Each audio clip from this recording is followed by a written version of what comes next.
Hey, what's going on, everybody? So before I get started, first off, I want to give a shout out to Rudy, who helped create InsideTheU. He's got a new clothing line. It's this unstoppable lifestyle shirt. If you guys are interested, definitely go check out the website there. He has a lot of great gear.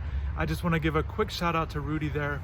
So today's practice, it's an interesting one. We're able to be at practice, but unfortunately, we're not able to film or take photos. It's the first time this has happened that I can recall this season. So it's disappointing because I know many of you like the practice drills, being able to see different things in different positions, how guys are looking, how they're performing, what it looks like at a practice. So unfortunately not able to do that, but we are able to be out there for about 15 to 20 minutes in the viewing period. So I do want to provide a few observations afterwards. I'm hoping that I can still see a few different things. I'll certainly be paying attention to some key positions. I'm very interested in seeing Tyler Van Dyke even more. I think many of you are curious about him, how he's looking, how he's doing, and will this continue? I think that's the biggest thing. He's playing really well these last couple games, played well in spots the 2 games before that, but now he's putting it all together, and I think many of you are wondering, is this going to be the guy moving forward for the future? I think the big thing for Tyler Van Dyke and for the team is we just keep evaluating on 1 game sample size. I know many of you are curious about big picture things, and certainly we have discussed that quite a bit. I know I've talked about it quite a bit big picture wise, but let's just see how things go. Georgia Tech, if you saw the preview video I did with Rod McKenzie, definitely check that out. Appreciate everybody for watching that on the video on the channel there. There's a lot that Georgia Tech does bring to the table, even though they're having the struggling season at 3-5, but Miami's only 1 game better in the standings right now. So a lot to look forward to today's practice. Definitely check that out. As you can see, I'm outside the baseball, or I'm actually inside the baseball facility right now. You can check out baseball content too. They had their Orange and Green World Series. So also basketball is getting ready to start next week, and I just heard the buzzer there. A practice session is ending, so I want to get over there to football. Definitely thank everybody for watching, and hopefully I get some good information today. Thanks.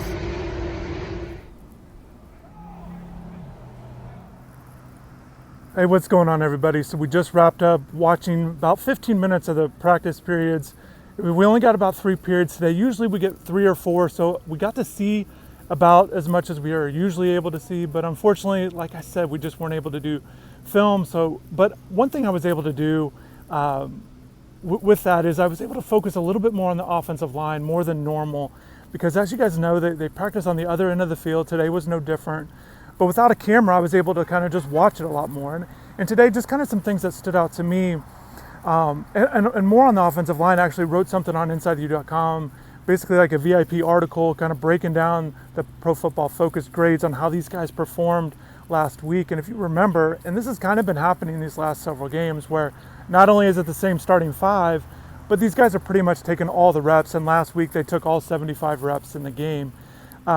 Today they're working on a lot of combo blocks, some 3 versus 3, a little 2 versus 2 as well. And this is common. We see this quite a bit, but I think it's good. I think it's, what stands out to me with this offensive line group, and you guys saw it in the article if you haven't seen it yet, but Navon Donaldson's a guy that I think needs to improve his play. He really struggled last week. Pass protection, he's the guy that needs to pick up his play. I don't know if they'll make a move with maybe putting Justice in there at left guard, but I do think Navon's got to play better. I think all these guys need to continue their consistency, and I do think that they've been a key in helping Tyler Van Dyke in these passing performances that he's had.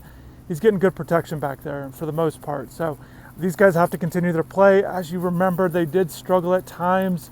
Now, I think that one thing that's helping is they actually have a new group, and the continuity is certainly good, but I think the guys they have in there are performing well. And I think, at times, for example, Jared Williams is doing well, but he didn't start off the season as a starter.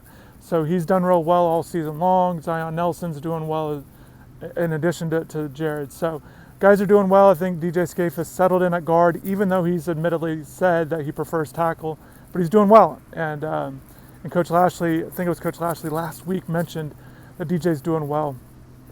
Other things I noticed from practice, I do want to make a note of this. Oh, but real quick, so if you guys are curious, this is the intramural fields behind me at UM.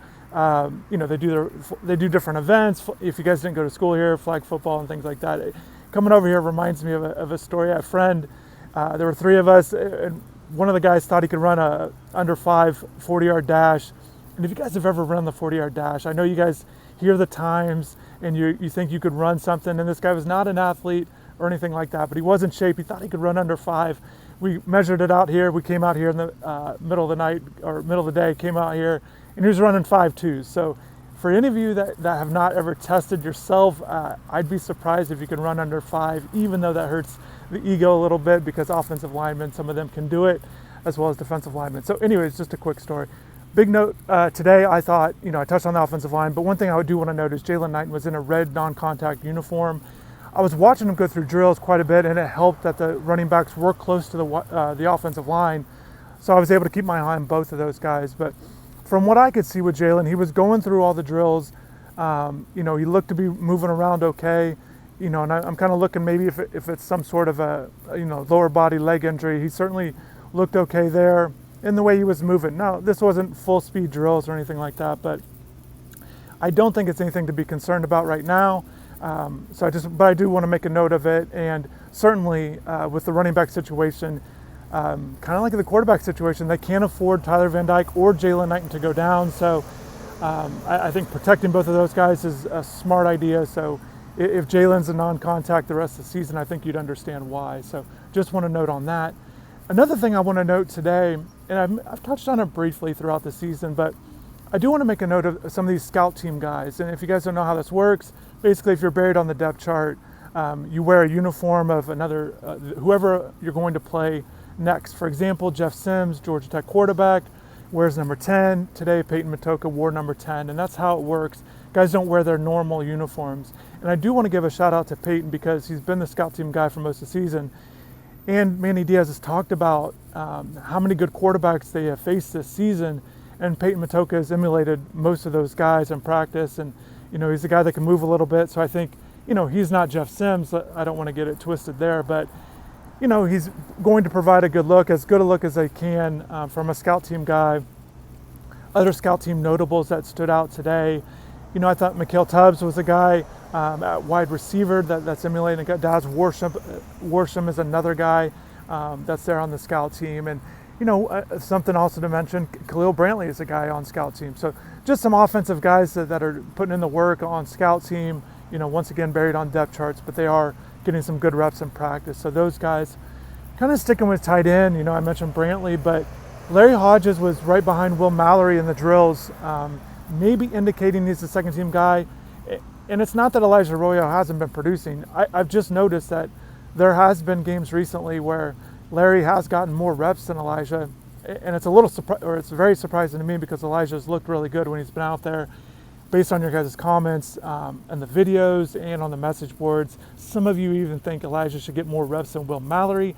I don't see that happen anytime soon, especially that Will's picked up his play. But I just thought it was more of a note that Larry Hodges is, that basically they still kind of count on him and they believe in him, believe in his abilities. So just want to make sure I note that. And kind of just wrapping up here with defense, some of the things I noticed today at practice. Very similar drills. They were about to actually do one-on-one drills right before we weren't able to watch. A little disappointed, obviously, because one-on-one drills are a lot of fun to watch in terms of ability.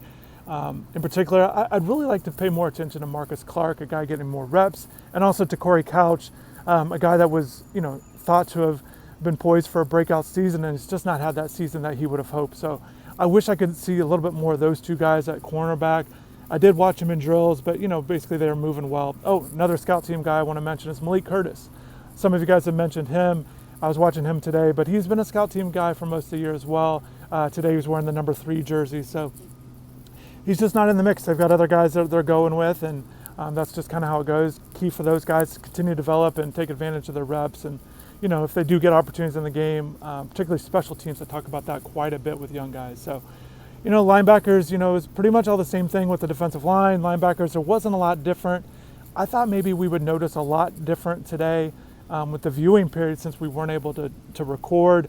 But to me, it looked pretty similar to things that we always see. So we'll see if Miami's going to open it back up and let us see or let us record video and get those practice drills that I know you guys enjoy. And definitely want to thank everybody for watching these videos. I know some of you might get tired of me talking so much, but just trying to provide as much information and content as possible. I definitely appreciate everybody for watching. And for more information, I always check out InsideTheU.com. A lot more breakdowns, insight, analytics with the grades and things like that. So check that out. So yeah, definitely thank everybody for watching. Take care.